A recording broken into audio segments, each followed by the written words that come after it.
Your Legislators is made possible by Minnesota Corn. From developing best practices that help farmers better protect our natural resources to the latest innovations in value-added products, Minnesota corn farmers are proud to invest in third-party research leading to a more sustainable future for our local communities.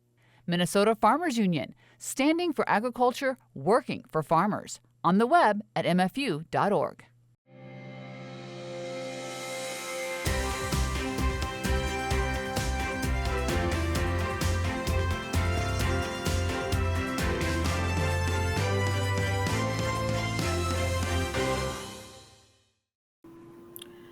Good evening and welcome to the 45th season of Pioneer Public Television's Your Legislators. I'm Barry Anderson, and for most of the last 35 years or so, I've been your genial host, and I'm delighted to be able to introduce to you this evening our distinguished panel of guests. Before we get to those introductions, I thought I'd lay out a little bit about what we're going to be doing today and what is upcoming for Your Legislators in this season. We will be broadcasting on at least 3 occasions this season, tonight, again on April 17, shortly before the Easter break, and on May 22nd, and perhaps on additional dates as circumstances dictate. Watch the Pioneer Public Television website for further details. Now, by way of background, as we all know, the November elections resulted in the election of 67 Democrats and 67 Republican members of the House. There are at least 3 legal proceedings impacting the legislative session, which by virtue of the state constitution begins this coming Tuesday on January 14. There's a Ramsey County District Court finding that a candidate for a legislative seat with no incumbent on the ballot did not live in the district as required by state law. Currently pending in Scott County District Court there is a proceeding challenging the re-election of the incumbent legislator. And as of this week, currently pending before the Minnesota Supreme Court is a challenge to the scheduling of a special election to elect a legislator for that previously mentioned Ramsey County seat. Session Daily, the news service operated by the House of Representatives, reported the current status of matters this way. House Republicans plan to fully exercise their rights as the majority on the first day of the 2025 legislative session, but because DFLers plan to not be in the Capitol if a power-sharing agreement previously agreed to wasn't in place. Republican House Speaker designate Lisa DeMuth is reiterating at a Monday press conference that with a 67-66 split in the House, that following the general election, there is no longer any split, given what has transpired most recently. I would observe in passing that we've been here before. For those with long memories, these circumstances are reminiscent of the 1979 legislature, which featured a 67-67 tie broken by the disqualification of Representative Robert Pavlak late in that session. Now, in addition to all of these issues, the principal task before the legislature this session is adoption of a budget, and there are significant warning signs of a decline in the projected surplus and a deficit in future bienniums. As always, as I said earlier, we have a distinguished panel of guests to discuss these issues. Joining us tonight in order of seniority are as follows. Senator Nick Frentz from Mankato, who was first elected in 2016. Senator Jordan Rasmusson from Fergus Falls, first elected in 2020 to the House and to the Senate in, I think, 2022. If I'm wrong about that, he'll correct me. Third, Representative Jamie Long, who was first elected in 2018 from Minneapolis. And then finally, Representative Harry Niska, elected in 2020 from Ramsey. We were discussing before the program began this evening that we have a panel here full of lawyers, including myself. We're looking to Senator Rasmusson, the one non-lawyer, to lead us to wisdom. Let's begin, Senator Frentz. You are the most senior member of our panel tonight. Why don't you introduce yourself to our viewers, and maybe take a couple of minutes to talk about what you see as the issues today. Sure. Well, thanks, Barry. Thanks, fellow panelists. Nick Frentz from North Mankato. I represent Senate District 18A. That's roughly described as the greater Mankato area. I'm in my third term, proud to serve as Assistant Majority Leader in the Senate and love the work. I think what Minnesotans are asking us for is to get our work done and to work together a little more. And I think in the Senate, you'll find opportunities for that, maybe a little more obvious than they have been in previous years.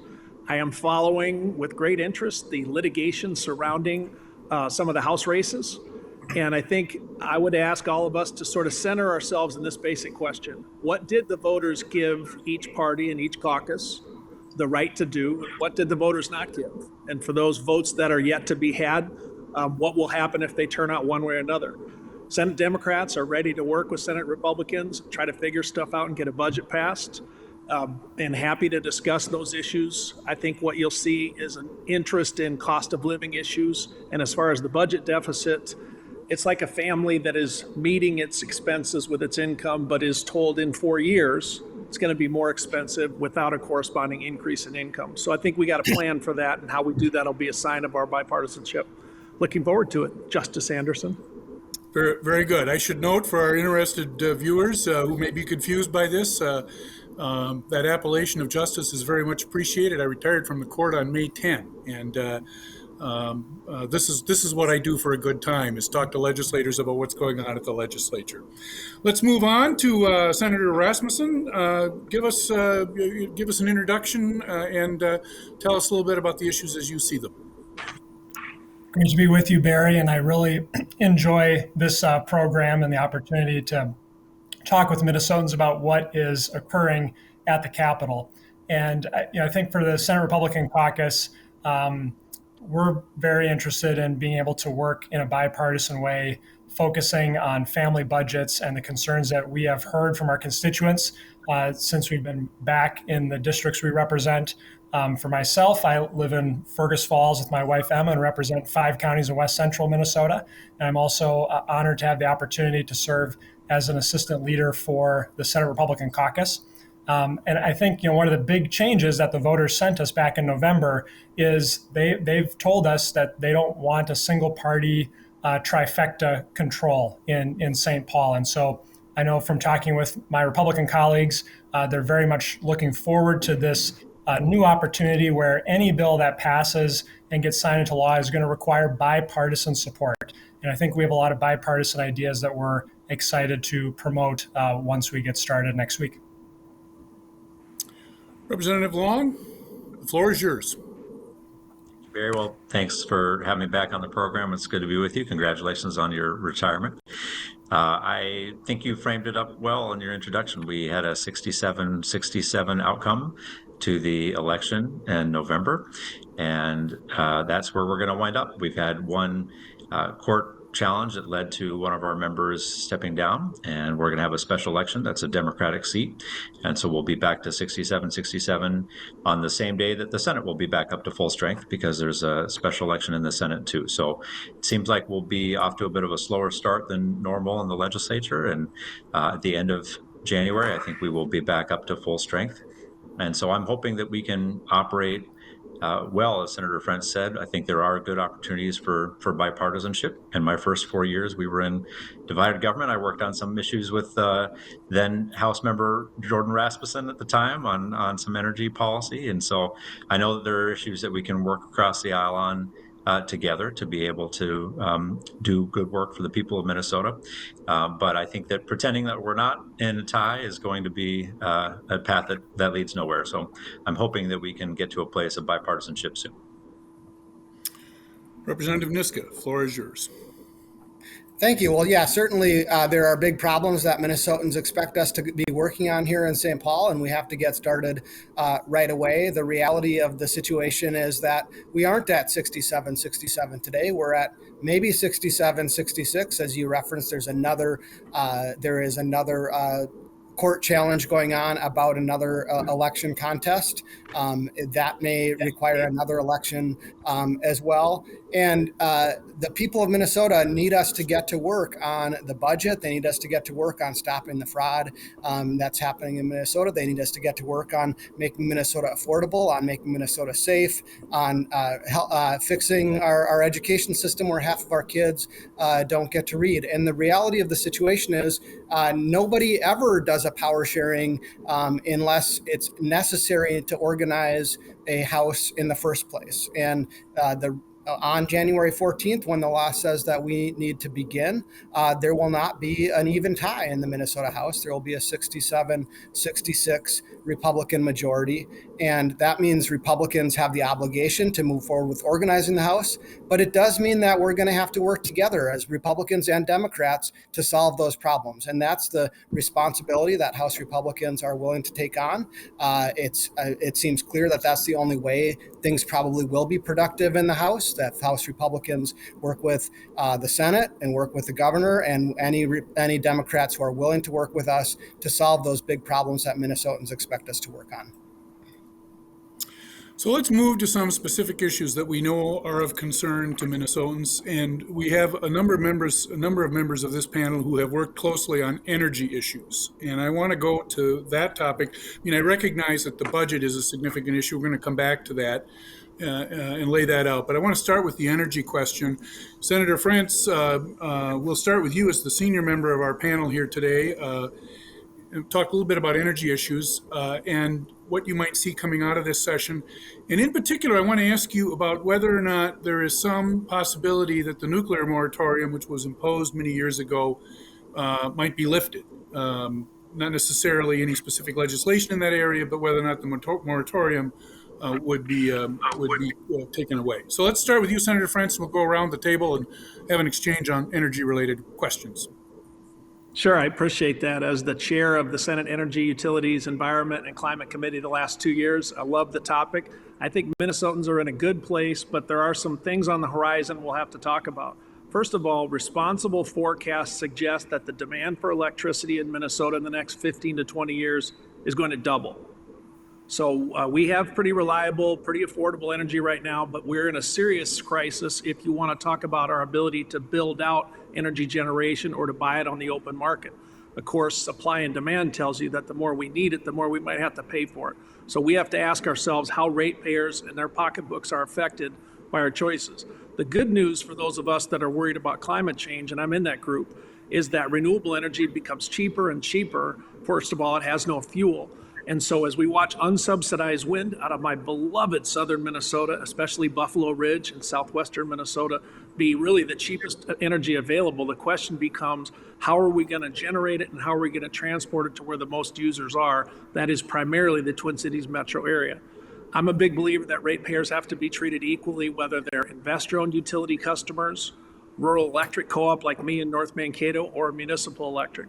On the question of nuclear, I certainly am hearing from my friends across the aisle that they want to discuss lifting the moratorium. I think that'll be a tough lift. It'll require consensus from the Native American tribes affected and from some legislators who feel that nuclear waste is a problem that we have not solved. But I do allow this, and it is no secret that the Senate Energy Committee passed the advanced nuclear bill unanimously last session. That means every Republican and every Democrat voted for it. And I think we have to look at advanced nuclear, sometimes called small modular nuclear. And I think the study's a great way to start. I do think if you look around the country at states that don't have a moratorium, by and large, those utilities are not building nuclear, primarily due to the cost issue. But looking forward to the debate. Senator Rasmusson, your thoughts on the energy question? When I talk to my neighbors about energy issues, they want affordable energy and they want reliable energy. And I think there's a lot of concerns with the energy mandates that got passed this last biennium under single party control, that they're going to get more expensive energy that's less reliable. And we're seeing this from national reports coming out from MISO and others, that they're concerned about this demand supply imbalance. And right now we have a lot of our utilities, electric generators, so focused on meeting these arbitrary mandates on types of generation that are going to be allowed in Minnesota, that they can't be planning for the additional capacity needs that we'll need with a new economy that has more data center, more AI usage for energy. And so that's something I'm worried about. And when I talk with my caucus colleagues, they want a all the above energy approach where we can utilize all sorts of energy that can be produced here in Minnesota. And that's going to help ensure that we have an energy future that is affordable for Minnesotans concerned about inflation, but also reliable, especially on cold weeks like we've had the last few days, where Minnesotans need to have their energy work. And they're concerned about some of the warning signals that have come from MISO and others saying that our system is getting less reliable. For our viewers who are wondering what MISO is, that's the regional energy supplier for Minnesota. It includes Minnesota and other parts of the jurisdiction. Representative Long, energy issues. I'm glad we're starting off on energy. I appreciate that, Barry. So I agree with Senator Rasmusson about affordability and reliability, but I would add that Minnesotans also want clean energy. And the good news is that you can have all three. And we know that right now wind is the cheapest energy that you can build in the state of Minnesota. Unfortunately, I saw President Trump today say that he wanted no more wind turbines built in his 4 years. First off, I don't think that's going to happen. I don't think he's going to be able to achieve that. But that's too bad to see that, because we know that wind energy in Minnesota means jobs right here. It means dollars coming into our economy. Means reliable power, and it means the cheapest power that we can build right now. We know that solar energy too is going to be the cheapest form of energy, cheaper than wind, within the next few years. So we have the opportunity to lower costs as we're expanding the energy grid, as Senator Frentz said. So I'm glad to see that we're doing that. When it comes to nuclear power, which had been the start of your question, I was glad to see that the Monticello plant got an extension from the Nuclear Regulatory Commission to 2050. That's one of our 3 nuclear plants in Minnesota, and I think that's good news for the state. We have 3 existing nuclear plants that are providing good baseload power for the state. But I'm not aware that there's interest from our large utilities in the state to build new nuclear. It's very expensive to build. It is much more expensive than wind or solar. And so I don't think there's a lot of appetite at this point for constructing new energy, particularly if, as Senator Rasmusson says, we want it to be the most affordable form of energy. Representative Niska. Well, thank you. Yeah, energy is a very important topic. It's vital to all the way of life of every Minnesotan. It's vital to every affordability issue. Everything that we pay for has energy as a cost driver at every single step of the process. And so driving up energy costs, which is the result of a lot of the policies that were passed in the last term, especially the energy ban, essentially banning most of the forms of energy that we currently use, with the expectation that we will someday get to a place where we can use other forms of energy, has created serious problems, both in terms of affordability and in terms of reliability. If we want to get to a future where every Minnesota has reliable and affordable energy, we need to explore additional forms of energy. I think that does include nuclear. I was at breakfast just last week with the CEO of the leader of an energy co-op, and they definitely want to at least have the ability to explore new forms of nuclear energy. That's important not just to the day-to-day lives of every Minnesotan, but it's so vital to the future economy of Minnesota, the ability of Minnesota to compete in the economy of the future, where AI and data centers are going to require way more power than even what we have had to up to now. If we let all of that economic growth happen in other states and say not in Minnesota, that's an opportunity for a bright future that Minnesota is passing up. That'd be the wrong path. I do think that repealing the nuclear moratorium is something that we should work on together in this legislative session. Say, Barry? Yes, go ahead. Right ahead. Absolutely. You said jump in. I want to thank my Republican colleagues, but I do want to ask, can we get a Republican plan for climate change? I think both your answers were articulate and they made sense, but not a word about the planet warming or whether we are going to take any steps in Minnesota. And I think we're willing to work with you on energy policy, but you have to be somewhere on climate change. Hoax, not a hoax, in the middle. I'd welcome, Barry, any comment from Representative Niska or Senator Rasmusson. What is the Republican position in Minnesota on climate change? Speak. Barry, Go ahead, Senator. Senator Rasmusson. The thing I would say to that is, so we have all these expensive mandates that are being implemented that were passed over the last biennium. And the question I would have for my Democratic colleagues who supported that is, how much is that going to change global temperature? I think it's important for us in Minnesota. We're an important state, but we have to have humility. The United States is, let's say about a quarter, of global GDP. Minnesota is 2% of the U.S. population.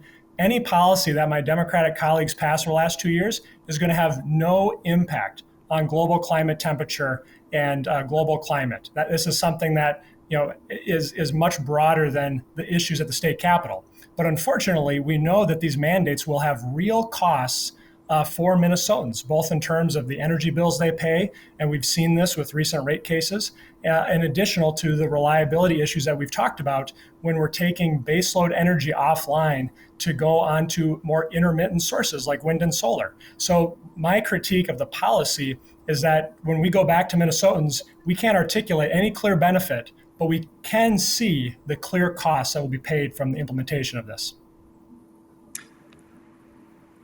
Well, Senator, I didn't hear your climate policy. We could tell everyone to not take out their garbage because it won't make a difference in the county landfill, but by that logic, our county landfills will immediately overfill. What steps do the Republican Party members want to take, if any, on climate change? Representative Niska, do you want to take a run at that? Yeah, well, and I remember asking Representative Long the same question that Senator Rasmusson asked and on the floor when we were having this conversation 2 years ago, and the answer is that there's not really an answer. It's what Minnesota would gain or contribute is essentially minimal with the mandates that were passed. But as a starting point, we should talk about what do we need to do to make the off-ramps in the law that you passed last 2 years ago work. I think that if we're really talking to the folks who are actually producing the energy and what's necessary to have affordable and reliable energy under the current law, we need some changes to that. And frankly, we need to at least explore nuclear power, whether that's, I appreciate the point about large nuclear not being the future, but we do need to open the door to look at what are the other carbon-free. If that's the direction we're going, if there's an energy transition, it's happening. It's happening regardless of what Minnesota policy is. But let's do it smart. Let's do it in a way that helps Minnesotans instead of hurting Minnesotans. Barry, if I could jump in, the two notes I've heard from my Republican colleagues over the time I've worked on climate is either climate change isn't real, or yes, it's real, but we can't do anything about it. And we haven't really heard the, yes, we're willing to step up and be a part of the solution. And if the question is, well, what difference does one state make? It makes a lot of difference. We in the United States are a federal government system. We have many states who have committed to 100% clean energy, not just Minnesota. And if you add up the states that have committed to going to 100% clean energy, it does create a significant impact on moving towards climate. And we know that collective action problems are hard, right? This is not an easy thing to solve, but if we stick our head in the sand and say, well, not us, we can't do anything about it, then nobody's going to be able to make any progress. And we certainly aren't going to see any action out of the federal government on climate for the next 4 years. So it's going to be up to the states to be able to make an impact. And we know that I think we're at 15 states now that have 100% clean energy policies and more to come. So this is going to be a significant mover in terms of what we see around the world. And when we've traveled to different countries and heard the work that they're doing, they're inspired by the work we're doing in Minnesota. So it does have an impact internationally as well. All right. Well, I regret to report we've not solved the energy problem yet. We'll have to come back to that in future weeks. Let's talk a little bit about the general budget situation. There are specific areas of the budget, of course, that we're going to talk about throughout the program, but just to summarize where we're at, it's my understanding that we originally were looking at a surplus of around a couple $2 billion in the coming biennium, and that number, the projected number is now about $600 million, looking at a $5 billion deficit in the biennium that follows. So let's start with you, Representative Niska, and let's get your perspective on what we should be doing relative to that budget, those budget issues, and what that means for the budget that the legislature has to pass this year. Well, and you left out part of the story, which is we started with a $17.5 billion surplus. And right now we're projected to go in three budget cycles to a $5 billion deficit, which is really quite a stunning turnaround in the state financial situation. And the reason for that is a growth in the size and scope of state government by 40% in one biennium. And so the first thing we have to do is seriously consider the consequences of that sort of explosion in the size of state government, that sort of the imbalance that creates between the public sector and the private free sector, and how we're going to deal with that imbalance going forward in the future. And part of the, again, this runs into the bigger question of what is the future of Minnesota going to look like? Is it going to look like more government control, more government mandates, more government spending and taxes strangling the free private sector of the economy? Or are we going to get back to some sort of a balance? And we need growth in the private sector and the free in the rest of the economy of Minnesota in order to do that. Part of that does play into the energy conversation we were having before, but part of it just depends on unleashing the ingenuity, unleashing the will of Minnesotans. And that does require that we cut back on the bloat in state government, the number of state employees, the number of unused offices, the amount that's going out in terms of fraud. And we also have to look at what are the long-term policies, the entitlement programs, and how we bring those back into a situation where the growth of those things does not outpace the growth of the private economy that pays for all of that stuff.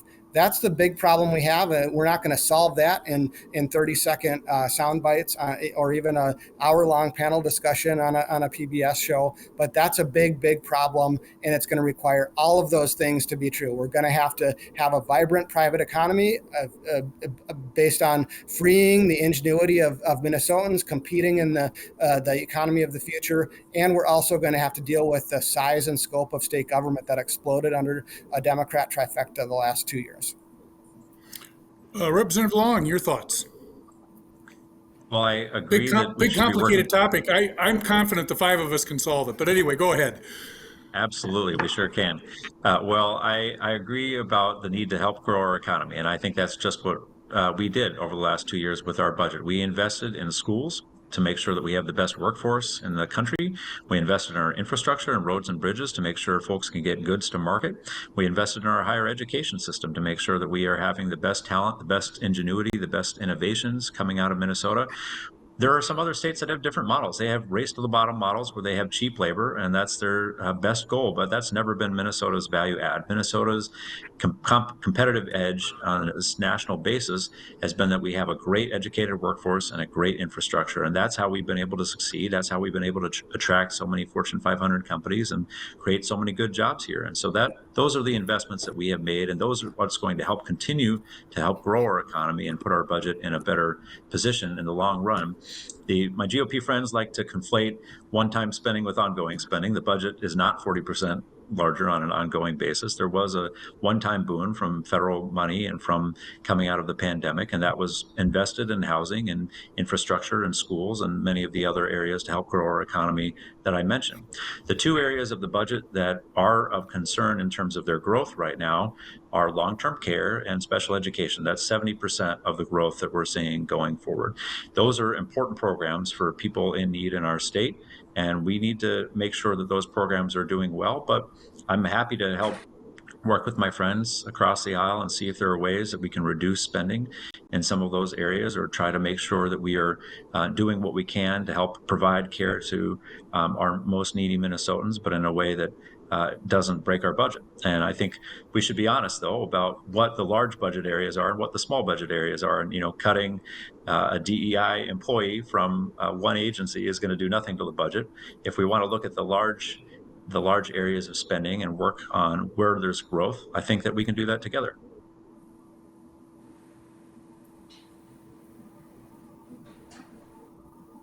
There we go. Famous here on mute thing. Senator Rasmusson, the floor is yours.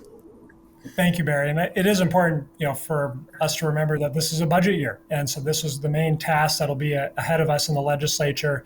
And when we look at this structural deficit that's facing us, I think, one key principle is that we can't raise taxes. We have Minnesotans already pay some of the highest taxes in the country.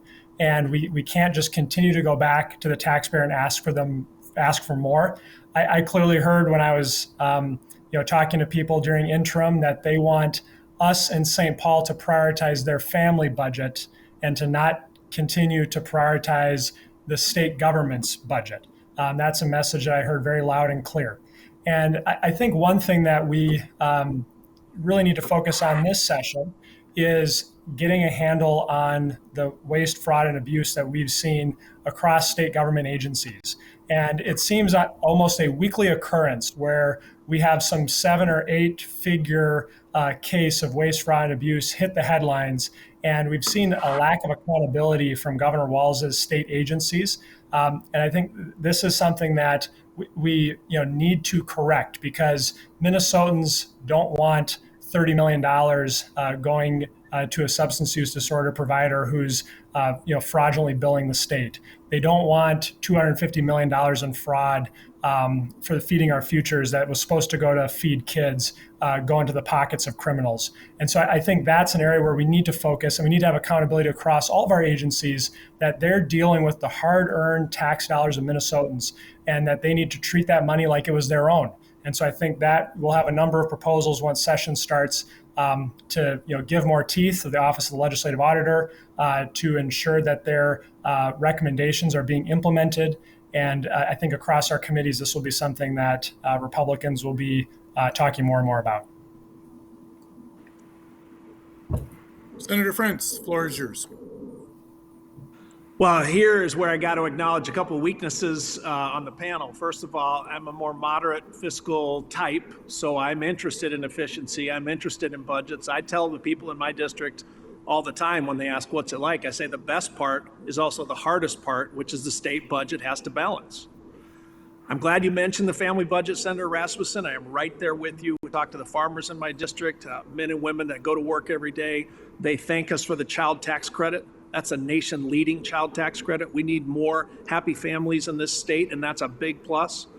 The farmers in my district quite pleased with the exemption to their taxation on land. As you know, we increased that exemption. That's a big savings to them, and we haven't talked about it yet, but the Social Security tax cut amounted to almost $1 billion, and actually will be more in the future as our population ages. So glad to see we're on the same page about the family budget. On the fraud, waste, and accountability, here's what I'd say. Anytime, any proposal to deal with fraud and waste, any change to the criminal statutes, any ways to make that more efficient is fine. We had Feeding Our Future take place when the federal government loosened the reins a little bit of oversight. And the theory was we got to get food into kids' bellies, a theory I agree with. However, that allowed for some theft to take place. Those are the criminals, by the way, and when I hear accountability, I would put it this way. If a convenience store clerk gets robbed, I don't think they lose their job. Now, did they do something criminal? If so, then they can be prosecuted. Accountability talks about oversight and talks about the ways we do protect the taxpayer dollar, and I think we're up for it. And Barry, I think your question drove at this key moment, which is, I think we'll produce a budget that is smaller, a cut from this current biennium. And I think all 4 caucuses ought to just hold that up and say, that's a reasonable goal. Then I can look forward to Representative Niska going around talking about how Democrats helped cut the budget. Should we ask you for a rebuttal? No, let's not. Let's move on. Over the 35 years that I've been doing this program, the one issue that comes up, certainly every budget year, it's an issue that always concerns Minnesotans, is education. And I'd like to talk specifically here about what we used to call K-12 education. Now it's pre-K to 12 education. There are a number of issues. I'm interested in what members of the panel think are the most significant issues in this session. It's not just budget issues. When I talk to some of my friends who are in the civic education space, there are concerns there. And of course, Other parts of the budget that affect K-12 are also an issue. Representative Long, I don't think we've started with anybody with you yet. Why don't you take a run at that question, and we'll go around the panel here. Happy to. Well, I'm really proud of the work that we were able to do the last biennium on education. We, for one thing, for the first time, were able to index the K-12 formula, the per pupil formula, to inflation going forward. And we know that school districts across the state, and every single one of our districts, feel like they have to come back every 2 years just to be able to stay afloat and tread water. Because if they get a 2% increase on their formula and they have a 4%, 5% increase in costs, we know that that's a cut for those school districts. And so we finally were able to index to inflation the per pupil formula going forward, which is a really big deal for our school districts across the entire state. And frankly, it's a better way to budget. We have honest budgeting now in our K-12 programs where we're not pretending like we have more money than we do to be able to meet the needs of our schools. We certainly have a lot of struggling school districts around the state, though, not just in the metro, but all over, that are having difficulty making their needs meet. I talked a little bit about special education as being one of those areas where we're seeing a lot of increased costs, increased staffing costs, increased transportation costs. And so I know that we're in a tight budget scenario. I don't know that we're going to have a lot of additional money to work with, but we know that these school districts are struggling, and we know that educating our kids, if not the most important thing we do, is certainly up there. And so we need to help make sure that our districts are getting what they need to be able to move forward and educate our kids as well as they can and not struggling financially. Senator Rasmusson, K-12 education. I agree with Representative Long that K-12 education is one of the most important things that the state looks at, and it's one of the biggest pieces of the budget because it's so important.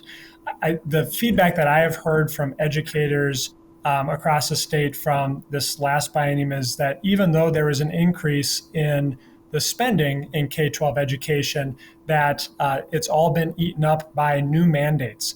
And so we've seen headlines of this in the area I represent across the state of school districts that, despite the additional spending, are facing serious budget challenges, are laying off teachers, and have uncertain futures. And I think that's a struggle that we're seeing across employers of all kinds. And so for me, it's really taking a look at some of those mandates that we've passed and one size fit all approaches. I know a big thing in the area I represent is sometimes these smaller school districts need some flexibility in terms of what types of applicants they can bring in and teach in the classroom. So if they have a career professional who's been running an auto program at a local dealership but wants to get in the classroom to teach what they know to students, unfortunately, laws passed this last biennium have made that more challenging and more difficult for those people to pursue a career in education. So I think we have to trust our parents, we have to trust our educators, and empower them to make the right decisions for the students and the communities that they live in and serve, and not treat St. Paul like a big school board, because that's the concern. Yes, there's been some additional money going into K-12 education, but from what I've seen, it's been gobbled up by these additional mandates. Senator Frentz.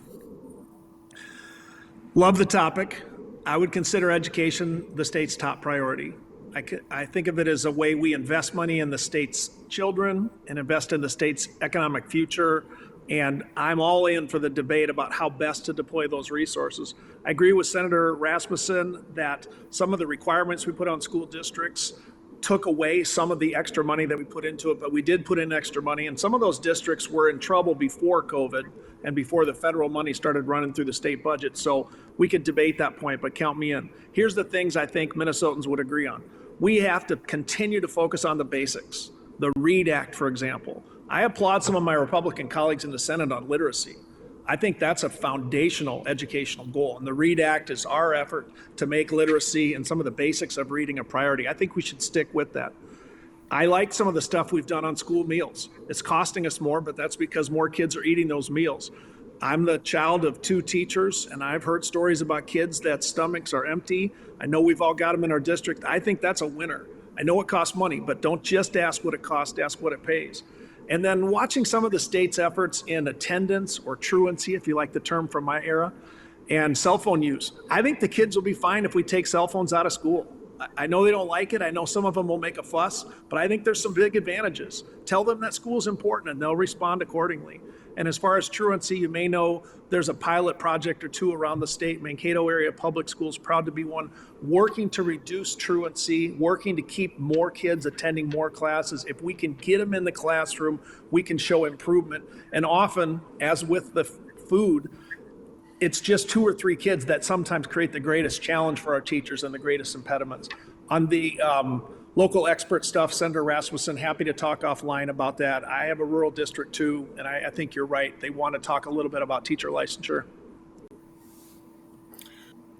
Representative Niska, K-12 education. Yeah, no, I agree 100% with all the panelists that it's important, but we have to think about it through the lens of empowerment and not control. We have to think about it in terms of results and not dollars. And that's the problem with the conversation that happens so often in St. Paul and some of the conversation here. It shouldn't be about how many dollars did we send out to school districts and how many ways can bureaucrats in St. Paul tell the school districts or tell teachers how to teach. It has to be about the basics, literacy, math, empowering kids with the skills that they need for the future, empowering parents with what they need to choose the best education for their kids, empowering teachers to teach as professionals in the classroom, empowering school boards to make the decisions for their community, and not about bureaucrats in St. Paul pushing an ideological agenda or pushing something else that's not helping Minnesotans be ready to be part of the economy of the future. It's about teaching every kid what they need to succeed, and the dollars are helpful. Certainly, every school district is going to tell you they want more dollars, but what they don't want is the mandates, the control that's being imposed on them from St. Paul, that's stripping them of those of the ability to spend those dollars to actually help kids in the classroom. The results are the key, and the results, unfortunately, have not been good. Minnesota has in the past had a competitive advantage, as Representative Long said earlier, about having an educated workforce, but we're falling down on that. We have less than half of our kids are meeting literacy standards and math standards at grade level. That has to be fixed. We have to do a lot more, and it's about focusing on, like I said, empowerment, helping kids to learn, and less about the bureaucrats in St. Paul telling teachers, telling school boards, telling parents how they have to teach, how they have to raise their kids. Of course, education is composed of more than just K-12 education, and I want to move now to higher education.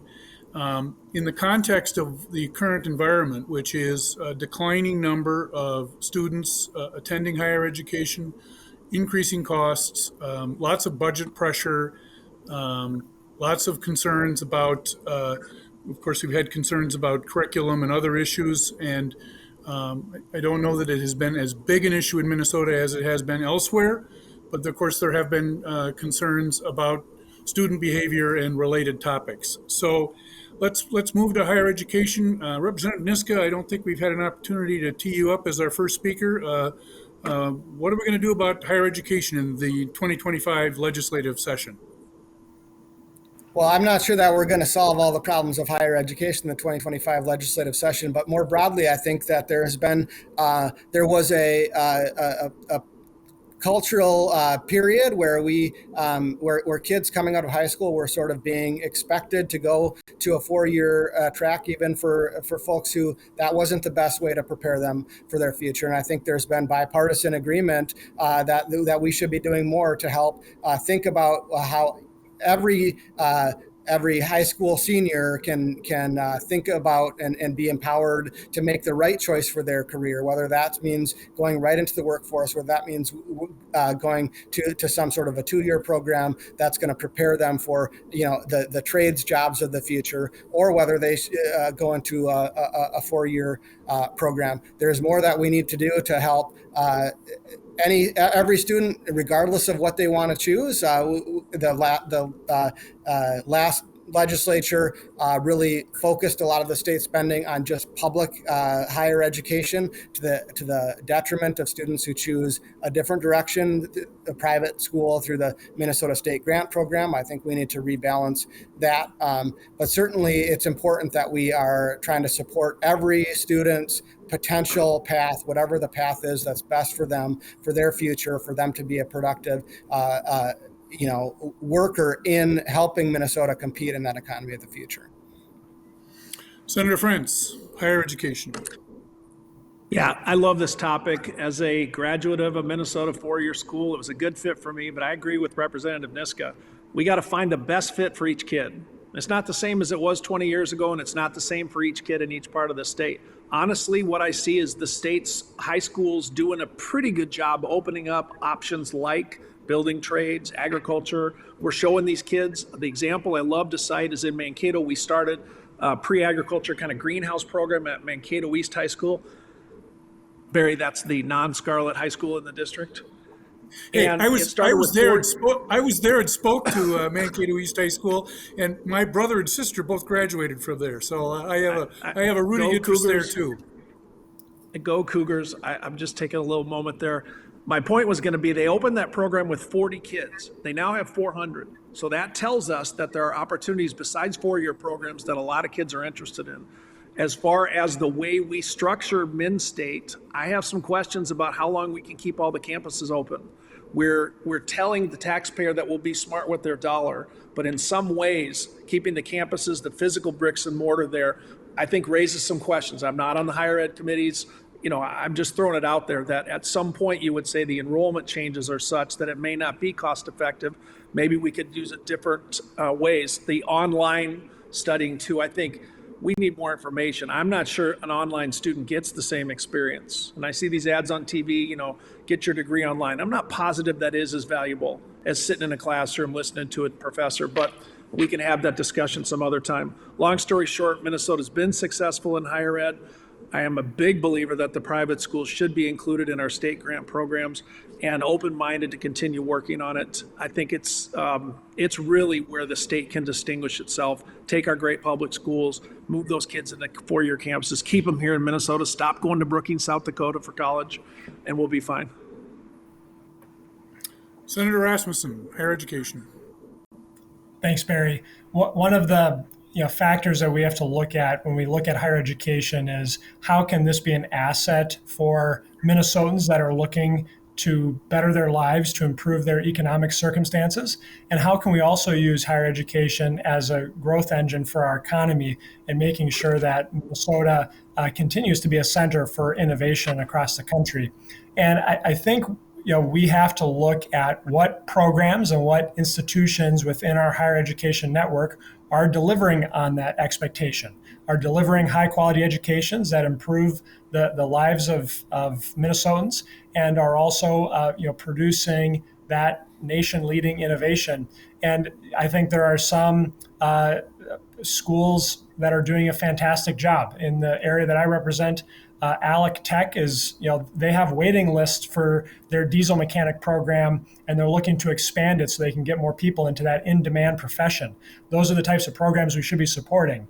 Now, if we have, departments and programs and majors where there's more faculty than students, maybe that's something we need to look at and say, are we really using our tax dollars wisely, or could we put that towards better use? So I think we have to look across institutions, across programs, and make sure that we're getting a good return on investment for the money that we're putting in. Representative Long, your thoughts? I definitely agree that there are a number of students who are looking for other opportunities after high school, and two-year programs, technical programs are excellent options for a lot of folks. But there's also a lot of demand and a lot of interest in four-year programs. And I think one of the challenges is over time, we've seen that more and more of the burden of attending a four-year program has shifted to the student. So a couple decades ago, probably when Senator Frentz was going through public Minnesota schools, the state was picking up about 2/3 of the tab, and now the student's picking up about 2/3 of the tab. And we saw this year that when we passed the North Star Promise Act to help low-income students attend college, there was huge demand for that. And we saw enrollment go up in a number of our state institutions as a result. So I think we'll see that more over time, but we know that the demand is there. Students want to get these degrees, but the challenge is the barrier of them often paying for school. And if we do believe that having a well-educated workforce is one of those competitive advantages we have in Minnesota, we need to be able to lower the barrier to students being able to participate in Minnesota. And I do think a number of campuses are taking appropriate steps, right-sizing programs where they need to. They are looking at their budgets hard. But we also need to think about, as a state, what is it worth to us to have a well-educated workforce? And I think the North Star Promise Act was a really important step in that direction. In the remaining 5 minutes that we have of our program, I want to give our panel the opportunity to talk about an issue or two that we haven't discussed this evening that you think is worthy of further conversation and you want to highlight for the benefit of our viewers. So I'm going to pick on one of you, and the rest of you should be thinking about that because you're going to get your opportunity. So I'll pick on Senator Frentz first. We started with you. We'll finish with you as the first responder on this question. What's an issue, one or two issues that we haven't talked about that you think voters should be concerned about as we're entering this legislative session? Bipartisanship. I think we have a great state. It's different all across it. We have some districts that vote 80% for one party. We have other districts that are split by a hair. I think Minnesotans in November said, hey, I'd like you guys to work together a little more and fight as partisans just a little less. That's my take in my district. That's my take across the state. And I think it offers some huge advantages. If you were working at a big company, like one of these outstanding Fortune 500 companies we have here in the great state of Minnesota, would you tell half the executives we want all your ideas and the other half we don't want any of them? Of course not. You want to get the best ideas on the table and then debate them. But where the rubber really meets the road is legislators willing to break a little bit from their own party. Both caucuses in the Senate. Both caucuses are guilty of taking piano lessons when it's not piano lesson time. I think that's really what I see, and I see opportunity there too. The Mankato area district has rural, it has suburban, it has urban, and there's a lot of people who like to see some middle ground, and I think there's ways to strike it. Like your camera was struck, Barry. That's the end of my answer. We'll go now to Representative Long. I don't know if we're going to you, Jamie, but I propose we go to you. All right, I'll be brief. I was going to say early child care and early learning. I think that those are issues that I've heard about from all over the state. I know that there are challenges to child care access across the state, and certainly in my district there are affordability challenges and access challenges. So we talked about higher ed, we talked about K-12, and I would also like to see, I think there's a lot of bipartisan work that we can do in trying to help support our earliest learners too. Senator Rasmusson, sorry about that. I disappeared for a moment, but I'm back. Good to have you back, Barry. Nick was doing a good job, though, in your absence. I would say, and this is an issue that personally I'm going to be working on, that I think is really important, is the issue of housing. I hear from a lot of young families across the state that they're really struggling to get into that first starter home, especially with higher interest rates and higher construction costs. And to me, it's really about the additional burdens and mandates that government put onto housing development that can really make that first house out of reach. I think it's important for Minnesota's economy. I think it's important for healthy families. And I think it's something that there's actually bipartisan interest in addressing this session. So I look forward to working on that issue with my colleagues. Representative Niska. Well, two items where hopefully we can have some bipartisanship on. Number one, I hear a lot from folks at the doors and out there in the community about their concerns about public safety. Obviously, that is job number one of government, and hopefully we can get together on some bipartisan solutions to why are we not having the law enforcement recruitment and retention that we need. We have a crisis in that area. We also need to work on permitting reform. And when we're talking about the future of Minnesota, when we're talking about energy, when we're talking about how Minnesota grows in the future, there was a good start. I think a limited start last session. Unfortunately, it was set up in a way that It was really kind of one party driving the bus on it, but that does provide, I think, an opening for maybe something broader for the parties to work on this year to make Minnesota a great place to start a business, invest, grow jobs. Senator Rasmusson, I want to go back to the point that you raised in just a few seconds that we have remaining. And I want to ask you about bipartisan support for land use, land regulation kind of reform. That was part of my legal career 25 years ago, concern that I had doing municipal law. A lot of resistance to that in localities. We talk a lot about local control, but sometimes there's you see a lot of resistance there. Do you see some support for this in the legislature? You've got about 30 seconds. Solve that problem for us, if you would, please. I do, Barry. I think the feedback we're getting, whether it's in Fergus Falls or Minneapolis, Minnesotans want more options for housing, and we need to build more housing in Minnesota across the state. And for me, as a conservative, it's about property rights. It's about who actually owns the property. Is it you, the property owner, or is it the government that's regulating it? And so I think we can find some common sense reforms on a bipartisan basis. Well, very good. I want to thank our panel for participating in our program, our inaugural program of the 2025 season. I want to remind our viewers that we'll be coming back to you again on April 17 and May 22nd, and perhaps some additional dates if time and circumstances permit. I want to thank our viewers for joining us tonight, and we look forward to being with you throughout this legislative session. Thank you, and good night. Gavel to Gavel live coverage of the Minnesota legislative session, Monday through Friday, 8 a.m. to 6 p.m. on the Minnesota Channel.